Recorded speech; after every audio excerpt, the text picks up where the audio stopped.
folks, welcome back to Indaba Africa. This is Chris once again.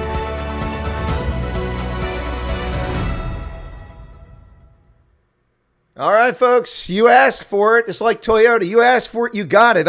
People have been asking me for ages, get this guy on the show, man. He's some kind of libertarian and you're kind of centric conservative and he's got different views on the war than you do. And I don't know that that's true after having listened to a lot of what he said. But ladies and gentlemen, it's none other than, now this isn't a hard name like something from the Congo to pronounce, but he goes by Styxhexenhammer666, which has always intrigued me. So we're going to have a conversation today. How's it going, man? Should I call you Styx? Yeah, Styx is fine. It's going really well. And I like the Christmassy background. Well, it actually snowed earlier here for the first time in the year. So what a coincidence. I forgot to turn the lights on. There are little lights on here. Can you give me about 5 seconds? I'll turn the lights on. Oh, yeah.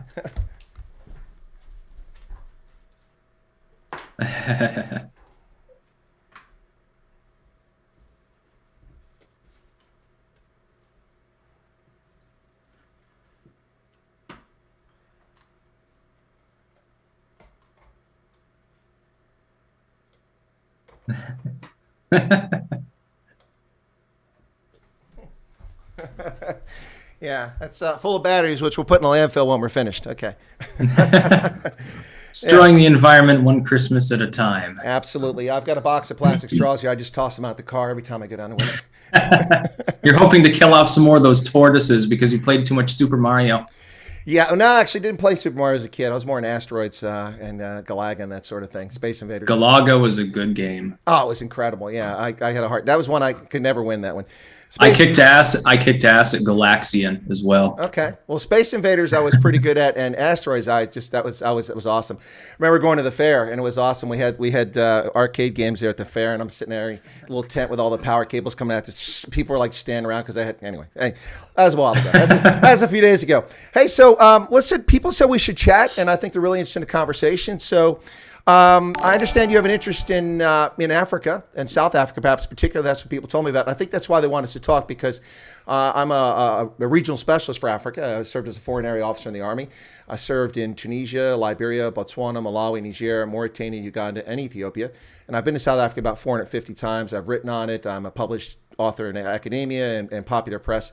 So Africa is of interest to mine. So why don't we start there? Is that true? Are you interested in Africa and South Africa? Yeah, but I think I'm out of my league. You have more experience than me on that one. I know that South Africa has some issues, as it were, politically and economically at the moment. Isn't there still a partial lockdown also? Well, they lowered it to level 1 adjusted, which means there's still a curfew and there's still constraints and stuff like that. But you say South Africa has some issues. Heck, Pennsylvania has some issues. We all got some issues, man.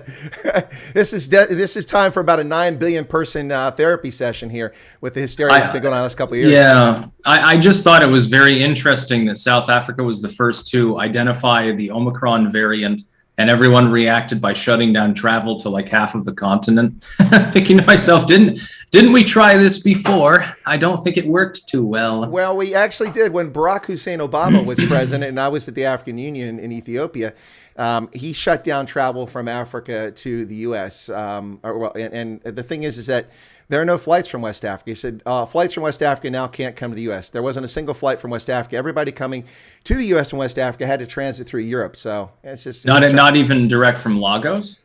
At that time, no, there was no flight. There had been another crash recently, and so there were no flights coming out of Lagos. Yeah, there were no direct flights. In fact, well, now it's a lot better if you want to go to Africa. I mean, when I first started going to the continent, about almost 3 decades ago, you had to go to Europe for everything, unless you flew to Johannesburg or Cape Town. There were flights there, but there was no flights to Addis. Now you got that with Ethiopia. There were no flights to Lagos or Abuja. Was Cairo like North Africa? They were hooked up, maybe. Or? Well, the Egyptians, but I'm sub-Saharan Africa. I should have been more specific. Yeah. Okay, I'm gonna call me out in geography. Oh, here we go. But hey, so let me ask this question: this interest in Africa, where did that come from? Just curious about it, or was there something that sparked it? I've always liked geography, and I've always liked world politics, et cetera, anyway. And especially over the last decade, more and more I've been getting into foreign news. Of course, I'm in the Netherlands at the moment, but I'm from the United States. I've always been interested in it. I remember the Ebola epidemic that happened years ago. I can't remember, 2014 or something. Yep. That was a big one. I think that actually created a lot of interest in at least the West African region too, especially with the Ebola chan. The 4chan was all over it for months. I thought that was fascinating, actually. The Ebola thing was fascinating from a lot of standpoints. I mean, just, as a person, I've run HIV programs and Ebola research programs in Africa, among other things. But for me, it was fascinating from a standpoint that we'd never seen Ebola in that part of the continent. It had never been there before. No. And Liberia. The Mono River region. So you've got those three countries that are the Mono River, or well, four actually if you include Ivory Coast, but that's not where it was a problem. So you've got Sierra Leone, Guinea, and Liberia, all closely ethno-linguistically connected and culturally connected. And those borders are, people just flow across them every day, lots of people, and have family on both sides, and the close quarters and people together spread really rapidly. I mean, in the past when you saw Ebola, you'd walk into a remote village in the Congo, and it'd be like blood pouring out of people's orifices. You're like, no, exit, stage left. And people run the other way. And so it kind of naturally dies off. I mean, it had a very high mortality rate, between 40 and 90%, depending on the variant. Pretty frightening stuff. And people die in a horrible fashion. But you walk in a village, you see that, no, I'm going the other way. And so when it came to West Africa, people were asymptomatic for 8, 10, 12, 14 days, but they were infected and infectious. And that was the interesting about it. But the lethality rate, thankfully, is much lower. But also, of course, now this is where I throw a little shade on my own organization, U.S. Army. We're from the government. We're here to help. So we spent $1 billion and we saved West Africa. No, we didn't save West Africa. West Africans saved themselves by changing their cultural habits and by people getting involved at the community level, which made all. Well, wasn't there also an asymptomatic variant as well that was inoculating people? I think towards the end of it, it was burning itself out. That may be the I case. remember reading about that they were finding people who were testing positive for Ebola, but they didn't actually really have symptoms. It was more cold-like in nature. And when I was covering it, I was like, well, we sort of dodged a bullet here. It could have evolved in the other direction. It could have become more transmissible and killed, friggin' 1 billion people probably.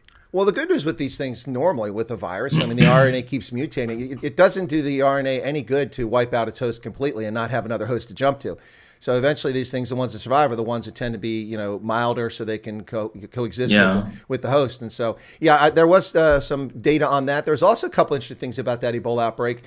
One of which was that a nurse who was from the UK, from Scotland, she went back. We'd never seen this before, people who'd recovered from it, but she had Ebola a year later after having fully recovered.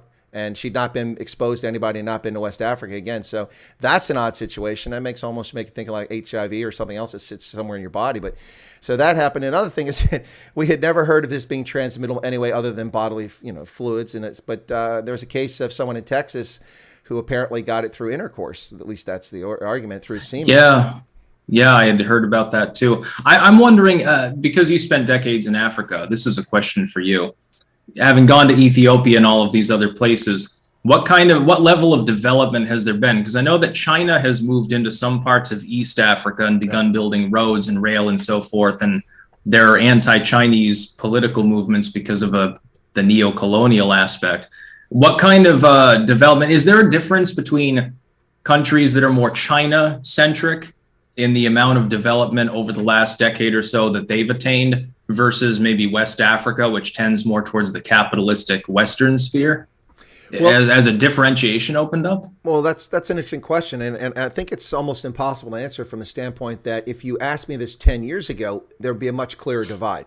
10 years ago, you would find habitually countries that had a pre-existing relationship with China going back to the liberation era. For instance, a lot of countries in Southern Africa would turn to China, to the German Democratic Republic, which wasn't democratic, and it wasn't a republic. But you mean the KGB weren't elected, or the Stasi? The Stasi had 1 million people on their books as narcs out of 17 million people in the population. Think about that. Think about that. But so a decade ago would have been easier. It would have been clear to say, hey, this country is just got this habitual historical relationship, and so they tend to look in that direction. But these days, the Chinese come with so much of our money because we've offshored all our manufacturing to China, and we buy all our crap from there. So they've got all this money; they're flush with cash, and they got to do something with it so they don't overheat their economy. And so they've put it in places where they have an interest, and Africa is one of those places.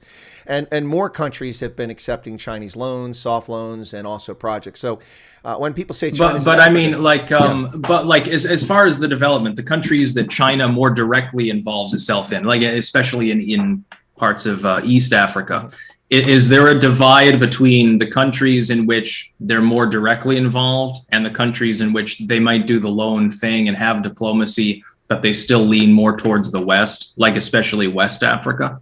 Well, I think then the answer there is it depends on the country specifically. For instance, China's doing a lot in Liberia, but Liberians think they're Americans, and so they're firmly in that camp, sticking with America.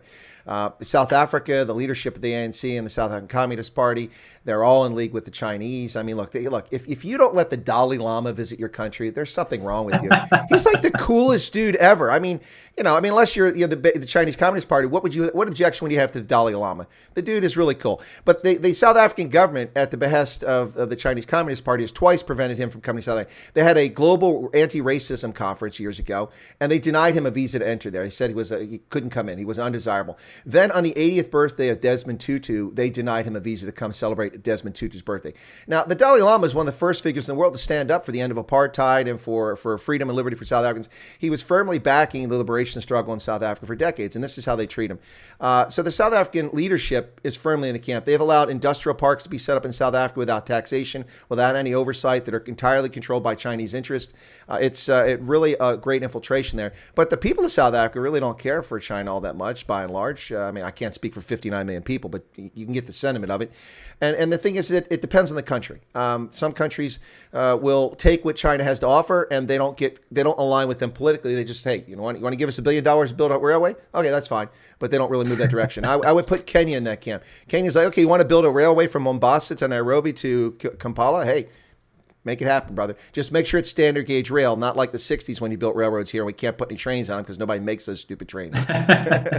Yeah. What about the intrigue? Also, this is another thing, and I made a video about it, I think, a couple of weeks ago. What about the kerfuffle between, I think it's Egypt and Ethiopia over the damming of the Nile River as well? Well, you mean China's? Are you team Ethiopia? Or? Well, having lived in Ethiopia, I thought Ethiopia was an amazing country. I mean, first off, the people are fascinating. They've got their own alphabet, which no one can decipher except them. They have the Ark of the Covenant. Well, apparently they do, but I don't look at it because it'll melt my face. But so, at least that's what I saw in a movie once. No, but so they have their own alphabet, which is indecipherable for the rest of us. They actually tell time differently. You know, when I always had to make sure, and they said, be here at 3:30. I mean, which 3:30? Ethiopian or the rest of the world's 3:30? Because they do it based on the sun differently, like midnight instead of, anyway. So it's in the morning. So it's like 6 hours difference most of the time. It's kind of strange if you got to get adjusted to it. And, if a lot of people go to Ethiopia and you say, let's talk about being black, and Ethiopians like, black? Who's black? What are you talking about? Because they're obviously the Ethiopians don't look at themselves as black for the most part, and then some of them are offended if you call them black Africans. It's very interesting. But now, so when I lived there, I said it's a great country. It's fascinating people, beautiful women, lovely place. I love the mountains. That's my thing. I love mountains, so it's great being in a place where it's at 9,000 feet. Although running was kind of a drag. But I got to say that.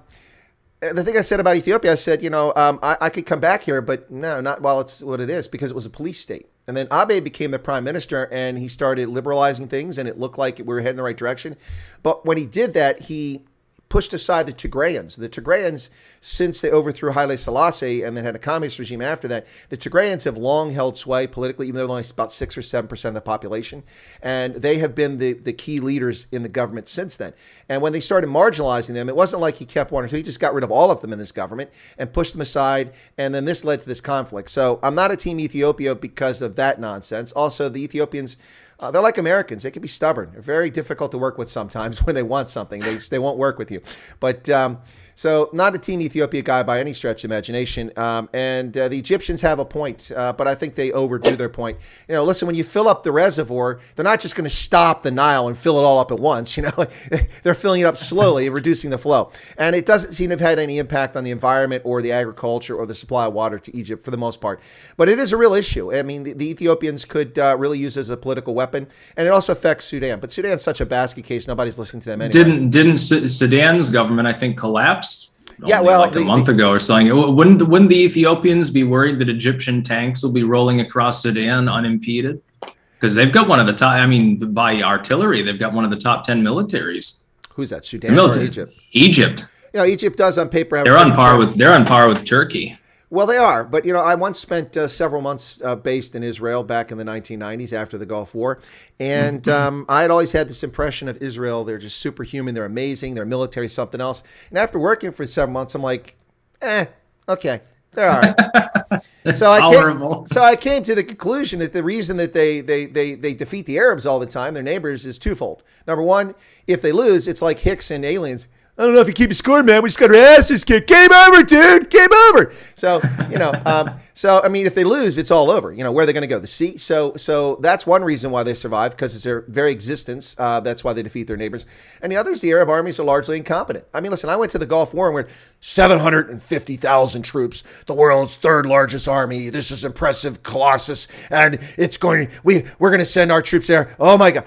We got jabbed with all kinds of experimental drugs. We wore these chemical suits. We went into combat, and quite frankly, most of the Iraqi army was draftees who didn't want to be there and didn't have any training, were just thrown in uniform. I was taking prisoners of war that were university students from Houston, Los Angeles, Ivy League schools, who went home to visit family in the summertime, because remember, this unfolded on the 3rd of August, 1990, when he invaded Kuwait. Yeah. So they were back home. And before that happened, they ran around and rounded people up who were back all over in Baghdad and put them in uniform. And so that's who was out there fighting. And also, if we'd all thought about it for a second, Iraq, this big army, Iran, an army full of people who take kids and walk them through minefields to explode the mines. That was their technique for demining a field. That's a true story, by the way. So Iraq, a decade-long war, they couldn't defeat the Iranians. How powerful is this army? Nobody ever put that. Anyway, so yeah, but the Egyptians do have a strong military, certainly in an African context, and for the planet. And we give them $800 million a year in military assistance. The U.S. does. So they've got a professional military. But Sudan would be concerned. But Sudan's armed to the teeth as well, But the Ethiopian military has been exposed of late for what it is. In many respects, a paper tiger, one of the largest on the continent. But their troops folded like a cheap suit when the Tigrayan coalition of 9 rebel groups got together and started chasing them out of the country. I don't know what's going on now, because the only media coming, they've banned reporting on the conflict. Only the state-run media can give press releases, or they'll arrest you on site. So it's sort of like China with COVID in the early stages. Yeah, they kicked a bunch of Western media out. There's no COVID in China. That's fake news. Stop it. Oh, another thing, and this is something I studied anthropology when I was in college, and maybe you have a thought on this. Me too. Cultural anthropology. Yes, excellent. I leaned more towards archaeology, but I took cultural too. And one of the things that we were made to understand was that in a lot of cases, like in the third world, when Western countries, more wealthy countries, send a bunch of aid, it actually depresses the local economy. Well, actually, like especially agricultural, like if you're sending aid and you're sending food, nobody can compete with free. And I think this was actually linked to the Ethiopian famine at one point. I think we sent a bunch of grain, and then all the farmers went under. Let me tell you an anecdotal story about HIV and aid. Okay, that'll make it very clear for you. So a friend of mine in a meeting in a country where I was based at as a diplomat. Came back from a meeting and was apoplectic and just had this stunned look on his face. And I'm like, what's going on? No, I went to the meeting, and you will never believe what they said. I said, what did they say? Well, they had a young, up-and-coming, very motivated, very educated, well-talented member of the Ministry of Health that was at a meeting, and that person put forward this plan, and it was very, very, very thoughtful. It was very thoughtful. It was well thought through. It was trying to project what they're going to spend for prevention and for awareness for HIV going forward, and the minister rather perfunctory dismissed parts of it, and the young person was kind of like stunned. I mean, they think, they must have been thinking, I put a lot of effort into this. It's you're not even saying it's a bad plan. You're just dismissing it. And so the young person asked, they said, well, what's wrong with the plan? And the guy said, nothing. The minister says nothing wrong with it, but we don't need to spend money on that. That's what the donors are for. So you're not going to budget for prevention because you can get, you're going to suck the money out of Western folks. So you're not even going to focus on that. It's not your responsibility. And that just says a lot about it. There's a really good book called White Man's Burden, which is a take on, a topic from years ago. An author wrote this who was heavily involved in the aid game in Africa. And he talks about this in Central and West Africa, about how aid perpetuates, dependency, and it doesn't create an innovation. It doesn't get people making progress. And there's a lot to be said about that. There's a lot to be said about how aid really undermines stuff. And here's another one. So a lot of well-intentioned people in the developed world in the West, in Japan and places like the West, they want to help. Malaria is terrible, and it is. It's horrible. We see as much as 10 to 15% of our workforce gone every day when I was in Liberia because they were too ill with malaria to come to work every day of the year. It's crazy. So you want to help. Well, what do you do? Bed nets. Bed nets are great. Let's get bed nets for Africa. Hey, donate your money. Let's send bed nets. Now, we send bed nets to Africa, we being folks in the West, with good intentions, and they give them out, and guess what happens? The bed net makers in Africa go out of business because why is anybody going to buy a bed net from someone down the street when they get it for free from these gullible Western agencies who hand it out? Also, here's a rather perverse one for you, Styx. Most people who die from malaria in Africa are under the age of 5, right? They haven't built up any natural immunity. Their immune system hasn't gotten robust enough to fight it. So what happens when you give people free bed nets, you wipe out jobs and industry, what little industry there is in a country, say in Liberia or in Togo, you wipe that industry out, you rely on the bed nets, and hopefully people keep sending them. And so then you raise your child. You take what little money you have to pay school fees because school's not free. You have to pay to send your kids to school. And so you scrape together money so they can go to school, they get an education. You put all your resources into the next generation in your progeny for 18 years.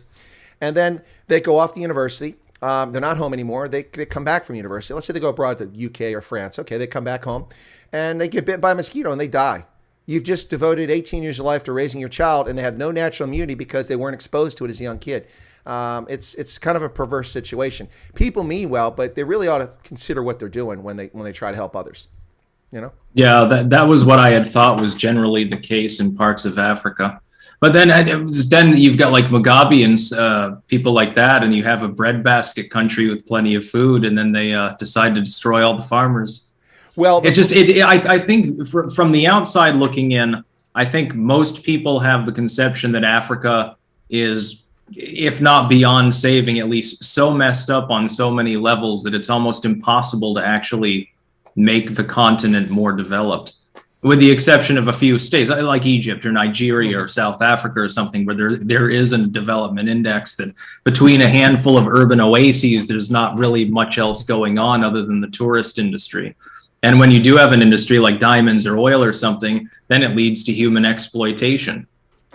Well, actually, what you're saying is that for a long time, I've tried to convince people that the problem with like American corporations and a lot of folks, but especially in the States, is they look at Africa and they see 54 different crises, 54 different countries. and I call it C cubed. I coined this years ago: coups, chaos, and corruption, or crime, coup d'etat, and corruption. That's what it's, that's crime. Communism should be added to that. There's too many letters. Yeah, it couldn't be C cubed then. So, but my point is that they see coups, chaos, and corruption. And okay, people are corrupt. I'm not to pay bribes. I'm not going to do business there. There's crime. I got to spend all my money protecting my stuff. I'm not going to do stuff there. Every time I turn around, the government's overthrown. Well, that's not an unfair perception. And actually, this year has been a very difficult year for me to tell people otherwise in Africa. Let's see, Guinea, Chad, Mali, Niger attempted coup, Sudan a coup. I mean, there's just coups all across the Sahel. So it's been difficult to say, well, no, Africa doesn't have coups, but it's been a tough year for that. But no, it's not really as bad as people make it out to be. But there are definitely challenges.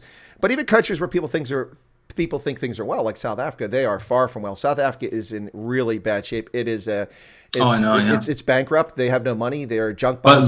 But at least there's some industry, like there is some development in urban areas at least. That's true, but there are success stories in Africa. They're usually small countries like Mauritius and Botswana and Cape Verde that have done quite well. And there's other examples. Although it's a fascist state in my description, Rwanda is a success story other than freedoms and liberty. Other than that, a success story. I mean, it's peaceful, it's calm. You can do business there. It's clean. The infrastructure works. Great telecommunications, great road networks, great services. But don't dare speak out against Paul Kagame or against the government because you'll find yourself muted or disappeared, sort of thing, which is unfortunate. But yeah, Africa is fascinating. But let me ask you this question. We come back to Africa, but all right. So I always used to say Styxhexenhammer666. I never noticed it was Styxhexenhammer. And so, all right, now I mean Styx, I'm thinking of the band Styx or the river Styx. Okay. And I'm thinking Hexen, like Wiccan, witchcraft, and hammer, like you're hammer of the gods, you're a Viking or something like that. And the 666 goes without speaking. Where did you come up with this username? If you don't mind sharing, I'm just curious. That was a long time ago when I was barely out of high school. Styx does relate to the river Styx. And the Hexenhammer is actually a book. It's the Hammer of the Witches that was the premier witch hunting guide of its era, I think the 1600s, if I remember correctly. And I inverted the meaning to mean like the book is like you're hammering witches, the hexenhammer, like hammering the witches down. I invert that meaning and say that I am the hammer borne by witches. Okay. As a retaliation for persecution. There's another reason why I'm a libertarian, and I had the 666 just got tacked on later. The initial username was just Styxhexenhammer, and initially it was because I was getting dogpiled because of my spiritual views by people that were more Christian in nature, but more religious. Sure. Not just Christians, by the way, Islamists too.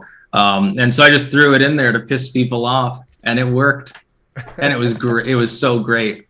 Oh, I do have another question on Africa, though, sure. Before we talk about anything else.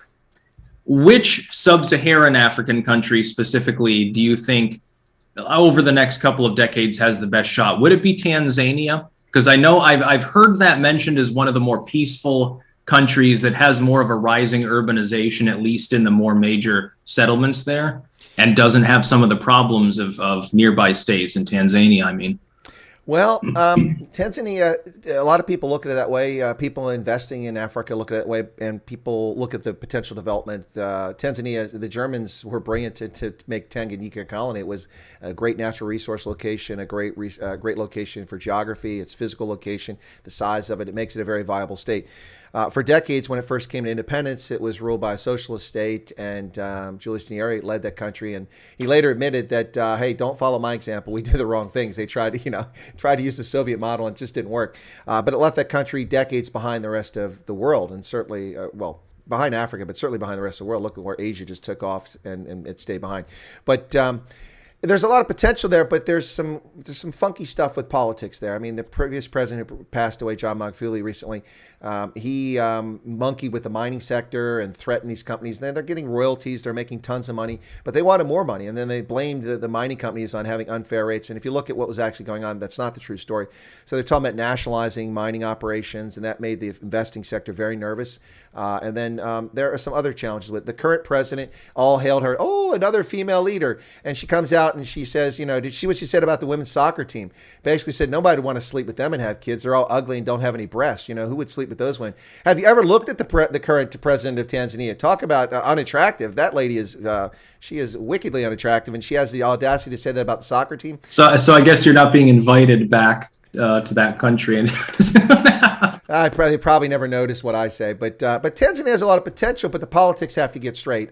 They're not disastrous, but it's not going to be an engine of excitement and growth. And the Chinese are also in Tanzania in big fashion. They have leased 100,000 hectare farms, and they've hired former Zimbabwean commercial farmers to run them who lost their farms that were taken from them. A lot of them have gone to Tanzania. I actually knew one of them when I worked in Malawi. He used to come through Malawi because it's on the way back. So we used to have lunch together occasionally. But it's a lot of potential there. But the country to watch, if it just ever gets its act together, and that's the question, is Nigeria. Nigeria will have 400 million people by the year 2050. It'll be larger than the United States population-wise.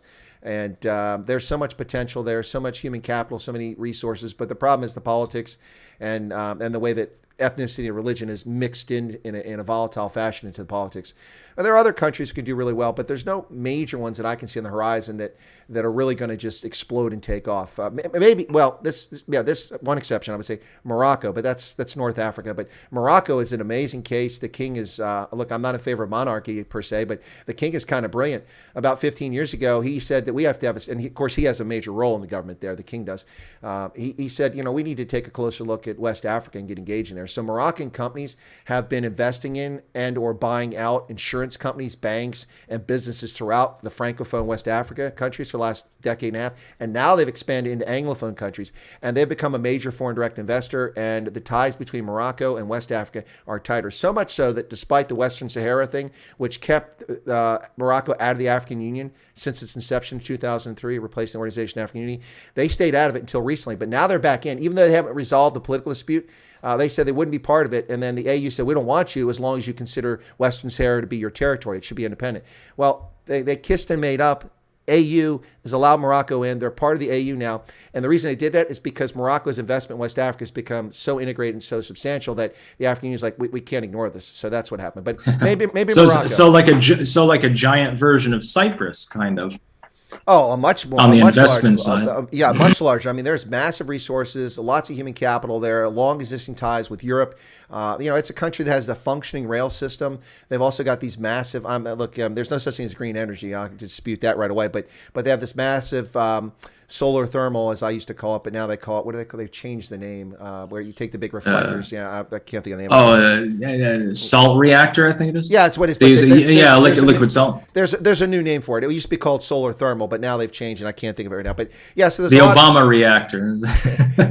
They've got a massive one there, and it's producing a lot of electricity. I mean, it's working pretty well. So it's a country that's really got a lot of potential to do well. Hey, folks, you're listening to Chris Wyatt Africa here on the Indaba Africa channel on the Indaba Broadcasting Network. Welcome to the program. And today, a long-awaited guest, at least for my viewers, are like, "Hey, get this guy." I'm like, "I asked him, man. Quit bugging me. I asked the dude. He's busy, Anyway, so we've got him for a little bit longer here, but it's Styx. All right, Styx. So that's Africa. So, but we could talk about Africa all day. Obviously, I have an interest in that. But I noticed. I want to know why you live in the Netherlands, if you can share that. I mean, is it because the bulldog is there? I mean, is that why you went there? No, I'm just kidding. No. I married a Dutch woman, and so I'm over here in the Netherlands. Enschede, actually. Initially in the Amsterdam area. Wanted to have like a yard, but if you want a yard in the Amsterdam area, the cost would be a little bit much. Yeah, exactly. Here on the other side, we're actually within not that far of Germany. Well, I mean, like, even if you're in Keukenhof, you're not that far from Germany. We have to be wary because the Nazis might invade at any moment. So. Well, I must tell you, you must be careful because they come visit the holiday camp. The holiday camp, if you've not been zapped, we send you to the holiday camp in Österreich, in Austria. Yeah, they're a little bit less draconian with regards to that. Most of the lockdown stuff has been slow walked here. Yeah. I know it must be terrible right now to be like an Austrian. Oh, it's like visions of 1934, I guess. Exactly, and when you make allusions to the Nazi regime and to what's going on there, and when I say paging Dr. Mengele, people are like, "Oh, you're being unfair." How so? What are you talking about here? Yeah, I find it funny because those same people were spending years calling Trump a Nazi for building a wall. Well, but it's totally, but saying literally papers, please. That's not tyranny of any form. Exactly. Paper, please. Yeah. No, no. It's show me your papers. And it's like a total stereotype too. Oh, it is. Impfschein. Zeigen Sie mir Ihr Impfschein. No job for you. Holiday camp. No. You go on vacation. Self-satire in southern Bavaria. It's utterly crazy. Trump is a racist because he bars a nationality, not a race from coming to America. I'm not saying it was a good or bad decision, but the instant that Donald Trump said no Chinese nationalists coming to the States, we're stopping that, he's a racist. But Joe Biden just banned travel from South Africa, so I guess he's not a racist. Yes, actually, seven different countries. Botswana. Eight now. Oh, 8 now? They've added Malawi to it. Yep. I have no doubt that they will add more countries to that list, and they won't all, by the way, be African. And the thing is, we did this before. It didn't work the first time with a less transmissible variant. Why are you even bothering? Well, here's the other thing. Watching his administration make mistake after mistake, and in some cases, mistakes that they proclaimed that Trump had been making when he was still in office, they're making them all over again. It's just like with the travel ban, Biden had come out in regards to that, and specifically, he had called it the Africa ban for a while before the left-wing media settled on Muslim ban, because there were a bunch of African countries in there. And I'm thinking, well, half of these countries are on your list too. It's the same list. Styx, look, man, you can't use common sense. I mean, you can't own a 7-Eleven or a Baskin Robbins or unless you have a slight Indian accent in Delaware. Yes. Oh, yes. I remember that's a literal Biden quote. Yeah, it is. That was back when was he VP then, or was he still a senator? I think he was still I think it was in the campaign. It might have been during the campaign time. It was around that time when he was running as vice president. That's a good slogan to get elected on. You got to wonder about the lucidity of people in the state of Delaware. I mean, to reelect this fossil for decades. The guy is a known plagiarist. He was kicked out of a college class for plagiarizing. He stole Neil Kinnock's labor speech. Not that I'm a fan of the Labor Party, but he stole it verbatim and then pretended he didn't know. It's like, what are you talking about? And that's why he withdrew from the '88 presidential race, and then he went and got more advanced plugs because his plugs were failing. So he got better ones, and he went back to the Senate. But maybe he can claim he was already demented by the 1980s. I know it doesn't fit in time-wise, but he can always make that claim. I literally forgot. Hey, well, I was just reading this speech, and it sounded so good. Yeah, exactly. It just came to me in the shower one day. But imagine he has a true moment, and he comes out and he starts echoing Martin Luther King's "I Have a Dream" speech. Oh dear God! Claiming it's his. Who stole that? I never stole that. What are you talking about? But there's this kid. I don't know if you've heard of him. He's a rapper. His name is Samson. Have you heard of him, Samson? I saw your video mentioning that, I believe, like a couple of hours ago. You should check out his music. He's pretty incredible. His lyrics are amazing. But there's a super chat here. Let me address that real quick. It says, "Blood on the Blade." Okay, I'm not frightened at all by that username. But he gave a nice super chat. He says, "Styx, if the Dems gain in the midterms due to the foolish GOP's abortion push, will their extreme platform kick off civil war or mass killings of everyone who isn't a Democrat? I don't see MUA national divorce actually happening." No, but I really do worry that if SCOTUS goes not in the center right direction, that would be Roberts basically joining a 6-3 majority and proclaiming that the Mississippi abortion ban limit is okay because it's not particularly onerous. That wouldn't have a huge effect, I think. Mm-hmm. If they go full retard, basically, and they decide to overturn Roe v. Wade, I really do worry that the leftoids will use that as a campaign issue, but it won't lead to civil war. No. It'll lead to the Democrats winning the midterms, potentially, or at the very least, evening the gap. I mean, they could maintain the House by a vote. The Senate's closer. They could gain a Senate seat instead of right now. You're looking at a situation where I think the Democrats get absolutely crippled in the midterms. Yeah. But if they gain 3 or 4 points, if their turnout's higher, especially among younger voters who tend to be even more pro-abortion, if those people don't vote at the typically low levels they vote at, it could really be really harmful, I think. And then Biden would feel like he had a mandate, and or Kamala, because she might be in there by now, and end up actually having enough of a mandate to pass legislation, as opposed to what we could do, which is just make them lame ducks. They lose in 2024, they get wiped away. Yeah, I'm very worried about this. I'm pro-choice. Yeah. So I have my own reservations about what SCOTUS is potentially going to do anyway. Totally beyond that, though, being pro-America, I don't want the Democrats to have any latitude or any energy in the midterms.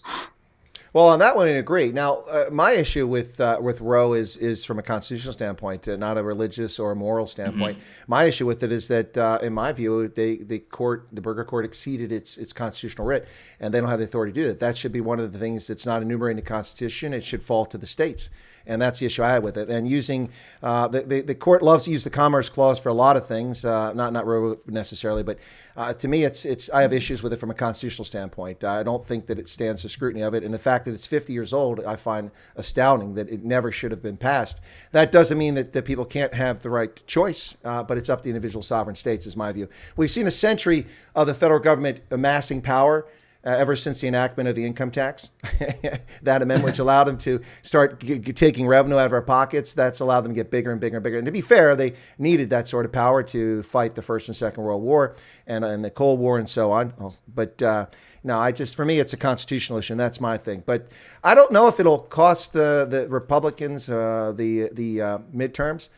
People are so, as we say in South Africa, hot full of what's going on right now that who knows? But, this whole mail-in balloting thing is a disaster. Yeah. Anyway, go ahead. Yeah, I don't know that it would lose them the midterms, but right now we're looking at a wipeout in which the Democrats lose massively in the House. We're talking 20, 30 seats at least, probably more. More than they that. They lose the Senate by a couple of seats. Yeah. But I made a video on this like 2 weeks ago where I pointed out, will the Republicans snatch defeat out of the jaws of victory? Because the one thing that they are best at, and I know that SCOTUS is separate from the legislative Republicans, the one thing that they're good at is they're right next to the finish line and then they trip. This is what Democrats are, the evil overstretchers, that they get a little bit of a mandate and they're given an inch and they take 10 yards. The Republicans, for the most part, are much more reluctant to take whatever mandate they're given. But when they do, sometimes they just totally screw up. They're just so stupid.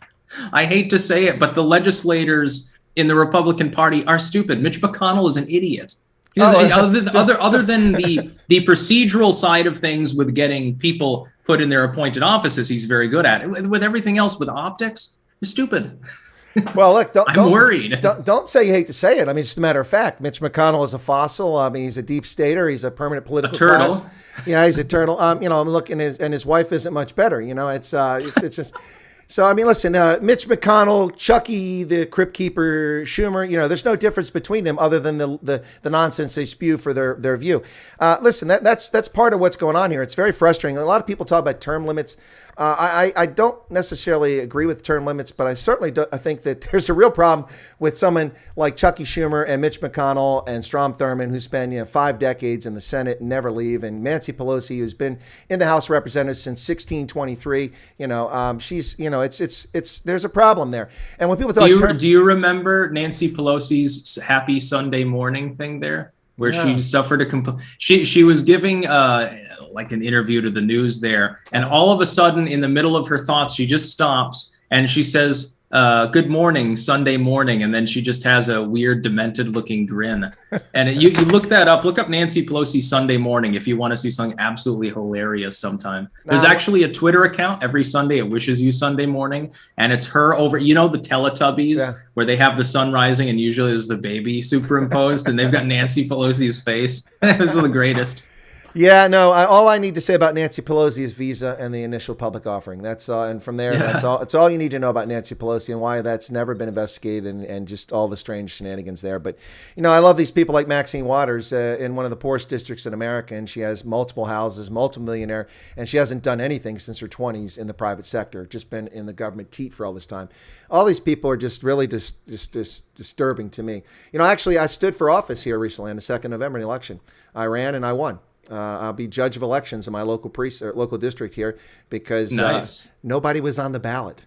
Nobody wanted to do it because of 2020 and 2016 and the judge of elections being harassed and attacked. People backed out of it. And I was apoplectic. Now, for 30 years, Styx, I was independent. When I was commissioned officer in the Army, I refused to be in a political party because I thought that would, as an officer, you have more influence than you realize with people, and people listen to you, whether you realize it or not. And I didn't want to influence people by saying I'm a Republican or Democrat. And then when I left active service in October 2019, I was frustrated not being able to vote and pick which idiot I wanted to be the idiot running in November. So I decided to register in a party. And of course, I would have to slice my wrists and drink, battery acid if I was going to be a Democrat. So that left me no option but to become a Republican, a registered Republican. But I have lots of issues with that party, and you've pointed a couple of them out already, which you've already articulated. See, I've never joined a party, including the Libertarian Party, and that was a good decision because they've gone off into la la land at this point. They sound They sound like a low tax version of the Democrats, basically, at some times, and then like guns more, which is laudable, but it's not enough.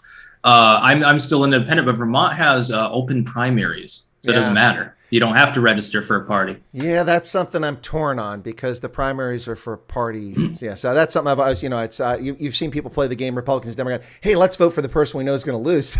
So they throw the primary, and it's anyway. But yeah, Vermont is an independent kind of place. It's got interesting approach to things. These parties are they're just bankrupt in my mind. They're just ridiculous. The Republicans run for office. They get Clinton out of there, and a compassionate conservative George Bush. And what do? We pass this. We pay for people's drugs. We do this. We do that. And I'm a free trader, and he slaps 30% tariff on steel imports and a 40% tariff on Canadian soft timber imports. That's not a free trader. Anyway, it's whenever they talk about Bush being compassionate, I'm like, talking about? Did you not live during his administration? Yeah, it's a little bloody that time frame. Yikes. Hey, so before we lose you here, the recent withdrawal from Afghanistan, boy, that was well orchestrated, wasn't it? Yes, I really loved the fact that there were multiple attacks on the airport. Totally couldn't have been prevented, by the way. That's just the nature of the game. We couldn't have seen it coming. I liked how Biden a couple of months before had actually phoned their president there, admitting to the fact that everything was screwed up and going to fall apart. But just pretend that it's not, so that we can do things here. Well, yeah, and then they come to us and tell us, well, there was no other way. We couldn't see this. No one predicted this. What? No one predicted it? What are you talking about? Are you smoking something? What's in that bowl, man? Mix some of that up for me. I'm telling you.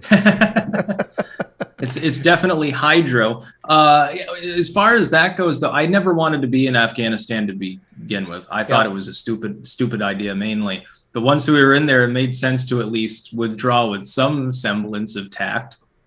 Like, hey, we've got all these vehicles here. Should we leave them for the Taliban or should we take them with us or destroy them? Just leave them there. It doesn't matter. Well, it's the thing with me is that the thing that's lost on people is that all the equipment that they got is equipment that's not our equipment. We sold it or gave it to the Afghans. My issue with that is that why are we equipping them with Western equipment when their military is not capable of being a Western military? If you're going to equip that force and expect it to protect that government and those people, then you need to equip it in the same fashion that region has and how people are. Not give them Humvees and Apache helicopters and Black Hawk helicopters. That was just absolutely ridiculous. We should have sold those. Those should have been sold to the U.S. public instead. I think we should sell rocket launchers and tanks and stuff to the U.S. public more instead of giving them to other countries, especially like last gen. Like, you want a Bradley or something? Okay. Well, speaking of selling stuff to the public, did you see this gentleman in Germany near Kiel? I saw this in the news yesterday.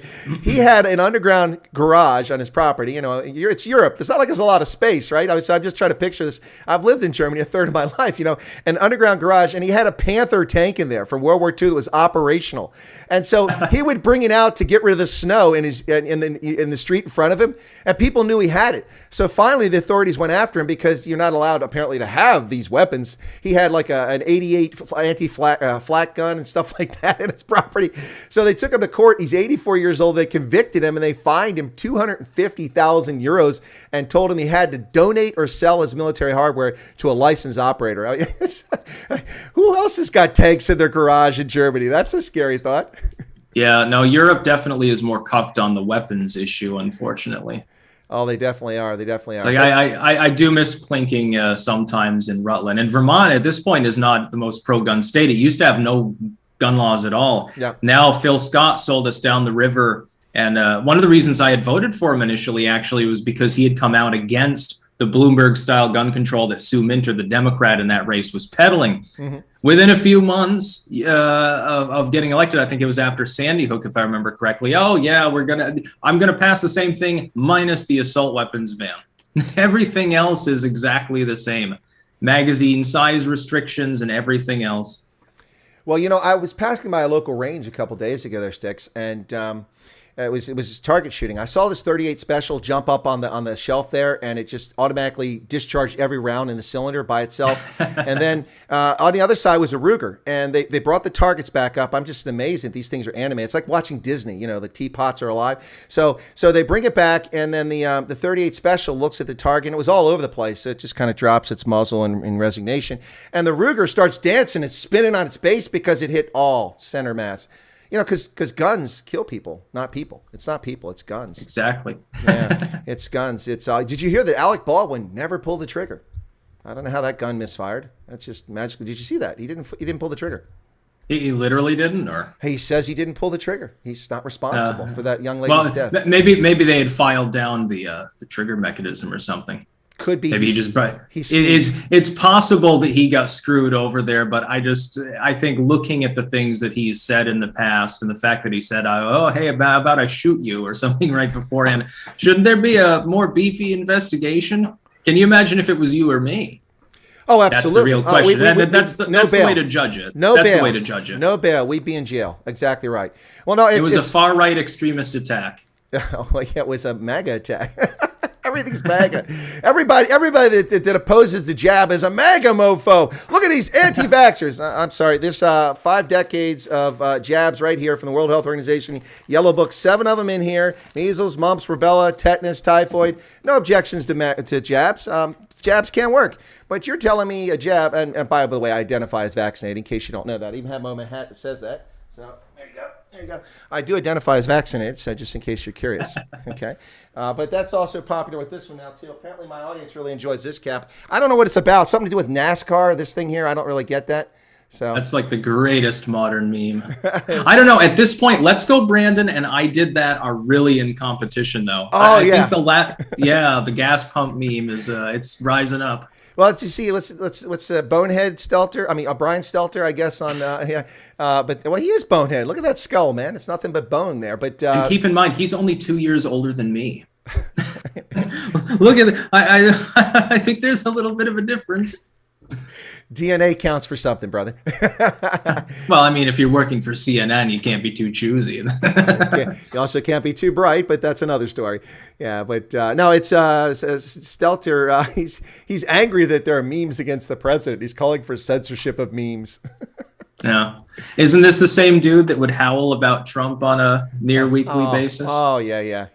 By the way, hypocrisy is great. This is why I'm part of the Archive Everything movement. Always use archive.today when you see cringy takes by authoritarians.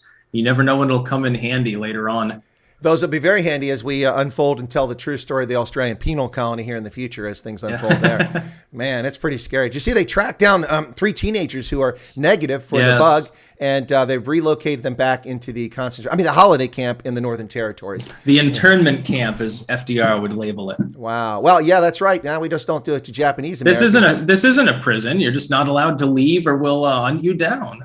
That's not a prison. What are you talking about? You're talking about the wonderful history of the Democratic Party, the first president being Andrew Jackson, who stole land from the Choctaw, the Seminole, and the Cherokee, and put them on the Trail of Tears so he could land speculate and become a multimillionaire. That racist bastard. And if you look at Australia, I mean, it was a prison colony. Then for a while, it was a democratic republic, and now it's a prison colony. I call it the Australian penal colony. They're going back to their roots. Well, it's sometimes tradition matters, Styx. I mean, you just got to go back to your roots.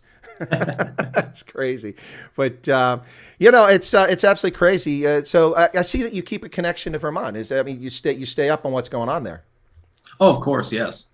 Okay. Yeah, I keep up on Vermont, New Hampshire, that general region, northern New England news. I do still care about, so I keep up to date on it.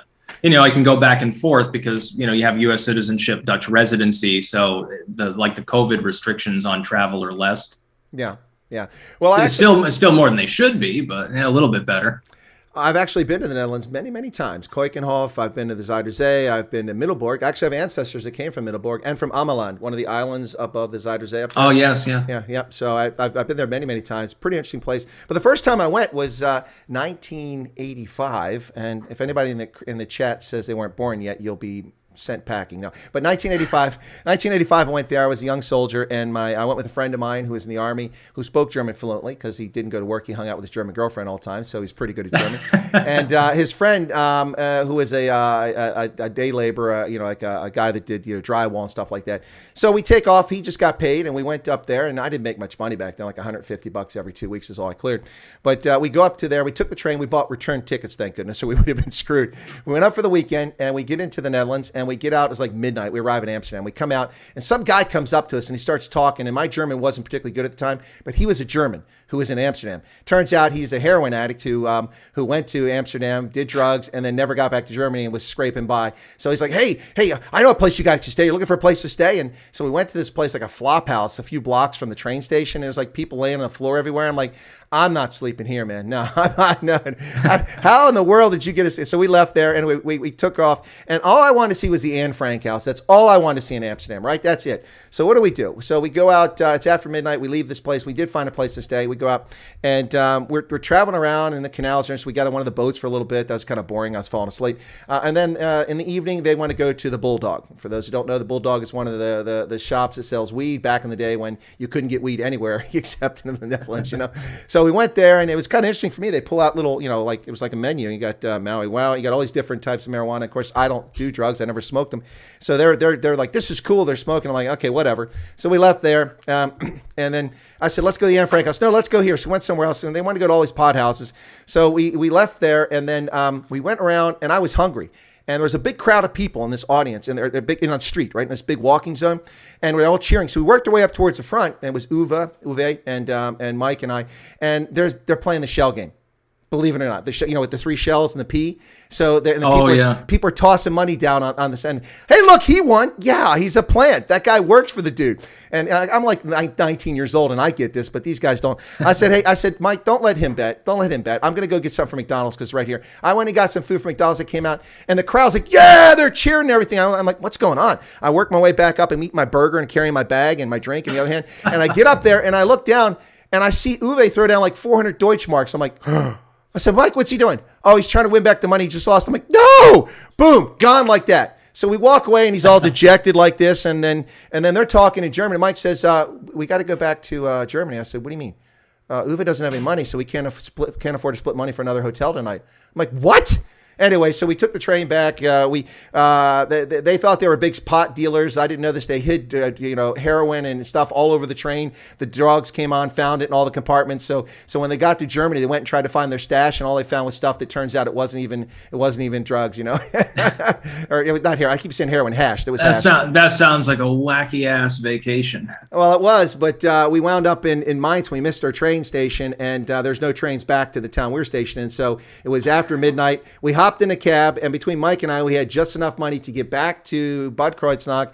I got out at his house, and I said, later. And I went to the club. I had 5 Deutschmarks, which was the entrance fee. I walked in, and a couple people came up and hey, where you been? Amsterdam. No, you haven't. Well, yeah, I was. Anyway, so there you go. I think you got to take off, so I don't want to overstay my welcome here with you as a guest on the program. But yeah, I've got a little bit of a hard stop here. Yeah. So, hey, thanks a lot for coming on. I'd love to get you back on again if you don't mind. It'd be cool. We could talk that'd be great. Talk more about Africa. Absolutely. I'll have to put stars or unicorns in my message to you so it gets attention over all the cacophony of voices you get. But anyway, any thoughts for the audience before we leave? I'll give you a chance to say something. I usually do that with my guest. Yeah, this has been a great conversation, and I can't wait to get back on. And thanks to all of those participating as well in chat. Yeah. By the way, I think almost 200 people actually watching. Well, that's pretty good. There was once upon a time on a channel in a distant universe that 250 to 500 was a normal daily stream for me. These days, this is a pretty good audience. I'm getting about 75 to 100 most streams. So obviously, some of your viewers came in. Thanks for that. We appreciate it. I think you've gained about 100 subs as well. Oh, if I'm reading this correctly. Oh, that's cool. Thanks a lot. I appreciate that. Folks, you'll find here on this channel, before Styx goes, independent journalism. You also find a little bit of fun. We have fun here too. We poke fun at folks, but not like salty cracker kind of fun. I don't go out that direction, but we poke fun at folks, and we point out hypocrisy, and you get somebody that's actually been there and done it, and I don't have a dog in the fight, so to speak. Anyway, just stand up for liberty, justice, and freedom for all. I heard that somewhere once before. Anyway, Styx. From Joe Biden. Oh, that's right. I'm Joe Biden. I endorse this. Anyway, you don't even know he doesn't even know if he's there, man. Oh my gosh. You know what I call him, right? Before you go, I call him the Manchurian cadaver. That makes sense. He's a dead man walking. So anyway, folks, Styxhexenhammer666. Thanks a lot, brother. Appreciate it. Cheers. Glad to be on. All right. I'll let him drop off there, and I'll close out the stream. Ladies and gentlemen. Well, that was kind of cool. Did he get himself out there? Okay, there we go. Okay, so that was kind of fun. You guys asked for it. We're like Toyota. We aim to please. We try to get people on the program you ask for. Styx, many, many thanks. Bye bye donkey, as they say in Afrikaans, and kia labo, as they say in Setswana. So thank you so much for that. We really appreciate it. For those of you who came over to the stream and learned about the program, thanks for that. Give us a chance. You'll find really good content here. I think you'll enjoy it. I have another guest coming up an hour from now, and that guest is Debbie Els from South Africa, who was part of a demonstration which the media has falsely called an anti-vax demonstration. It wasn't against the jab. The demonstration was against the jab passport. That's what it was about. It was an anti-passport, digital passport rally that took place last month in Cape Town at Sea Point. And the police assaulted and attacked unarmed citizens, including Debbie Els, and broke her spine in 2 places. She's now confined to a wheelchair as a consequence of that. Debbie will be on to talk about the actions of the police that day on my program 1 hour from now. So if you're at least a bit curious about that situation, what happened with Debbie Els at Sea Point, please tune back in here to Chris Wyatt Africa an hour from now. We'll be live, and she'll be on the program. And then again, you can catch us on Night Owls, the Night Owls edition, which is the time we have a little bit of fun. News is talked about there, but we also have a little bit of fun and enjoy ourselves. But thanks a lot. Many, many thanks to Styx. It was a pleasure to have him on. Cool dude. Obviously, we don't agree on everything politically, and that's great. I prefer that. If everybody agrees with everything I have to say, then we're just a self-licking lollipop in an echo chamber. It's good to have different views. Obviously, he's a pro-choice person, and I have an issue with the what I think is the unconstitutionality of Roe versus Wade. The problem with that Roe versus Wade, not talking about Styx, and we didn't talk about this, but the problem with Roe versus Wade is that you have people on both sides who are dug in. If you get rid of Roe versus Wade, well, then that'll be no more abortion, which is not true.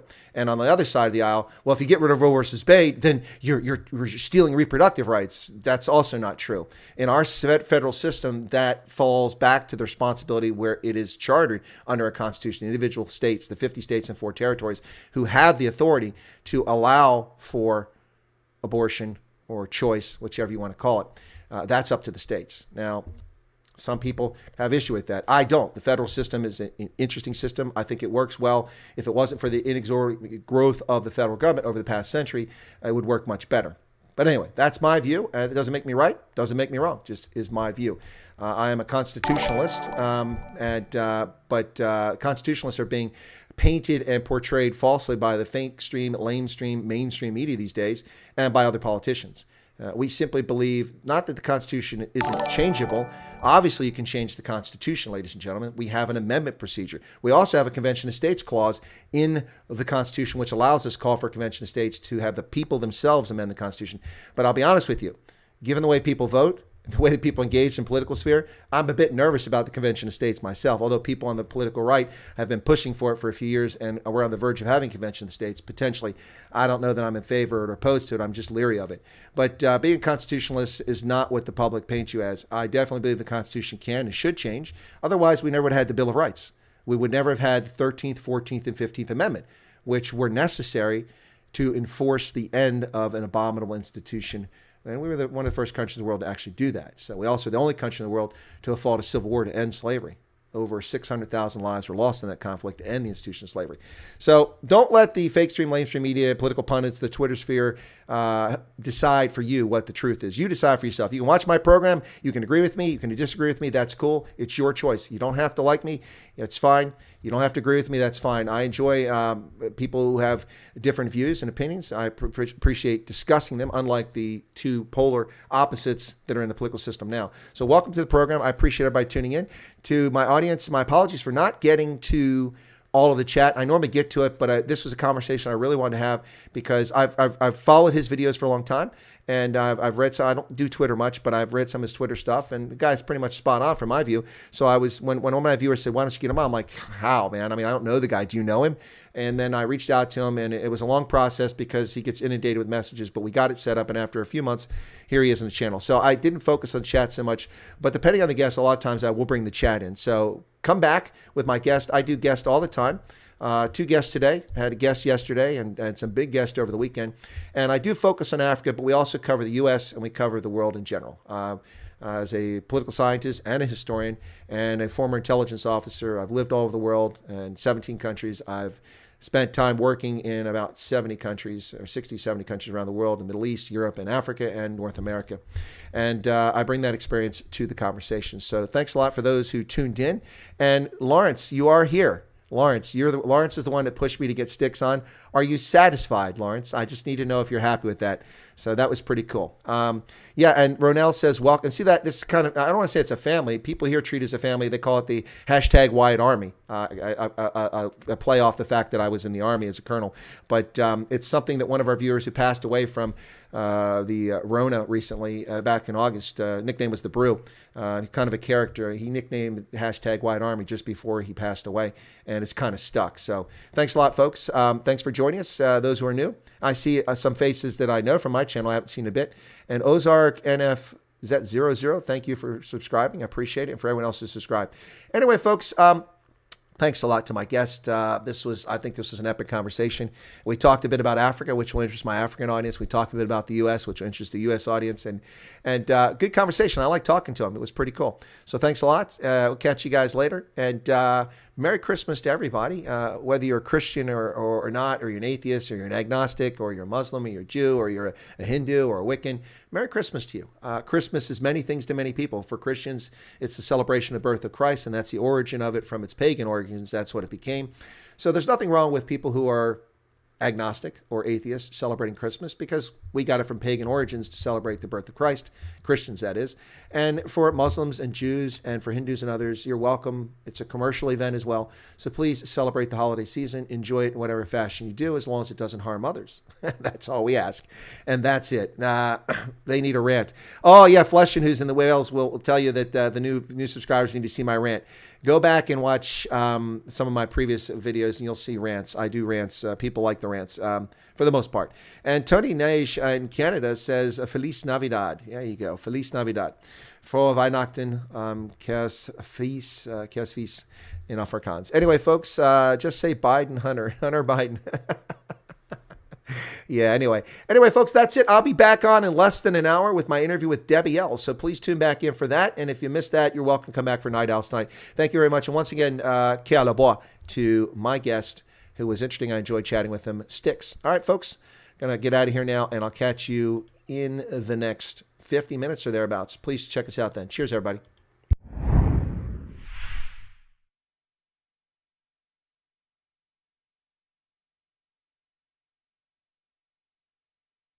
Oh, smash the like button. Seriously, 134 likes. That's all we got out of this. By the way, thanks for the super chat that was up there earlier.